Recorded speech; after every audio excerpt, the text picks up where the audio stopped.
বাংলাদেশ সীমান্ত সংলগ্ন মিয়ানমারের ২৭০ কিলোমিটার এলাকা সম্পূর্ণ নিয়ন্ত্রণে নিয়েছে আরাকান আর্মি। দখলে নিয়েছে মংডু শহর। সেই সাথে নাফ নদের আরাকান জলসীমায় নৌযান চলাচলে নিষেধাজ্ঞা জারি করেছে তারা।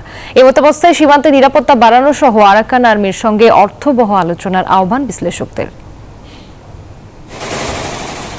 আরাকান আর্মি মিয়ানমারের বেশ কয়েকটি শহর নিয়ন্ত্রণে নেওয়ার পর এবার বাংলাদেশের সীমান্তবর্তী মংড়ু শহর দখলে নেওয়ার দাবি জানিয়েছে। সংবাদ মাধ্যম ইরাবতী তথ্য বলছে, তাদের নিয়ন্ত্রণে মিয়ানমারের সাথে বাংলাদেশের ২৭১ কিলোমিটার সীমান্ত।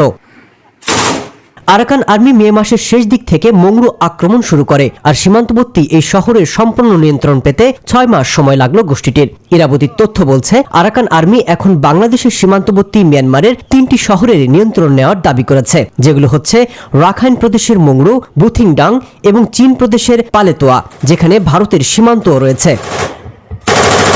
এমন অবস্থায় রোহিঙ্গা সংকট আরো ঘনীভূত হবার শঙ্কা বিশ্লেষকদের। এর মাধ্যমে বাংলাদেশ মিয়ানমার সীমান্তের সম্পূর্ণ এলাকা আরাকান আর্মির প্রভাবে চলে গেছে। এটা বাংলাদেশের সামনে এখন বেশ কয়েকটা চ্যালেঞ্জ নিয়ে আসবে।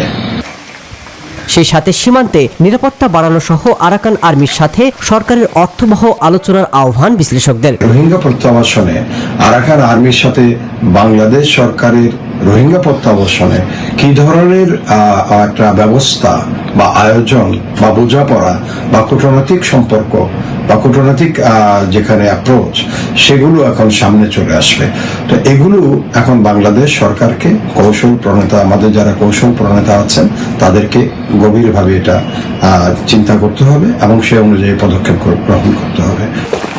এর মধ্যে মংড়ু দখলে নেওয়ার পর নাফ নদের আরাকান জলসীমায় অনির্দিষ্টকালের জন্য সব ধরনের নৌযান চলাচলে নিষেধাজ্ঞা জারি করেছে তারা। মাসুদ রানা, নিউজ 24।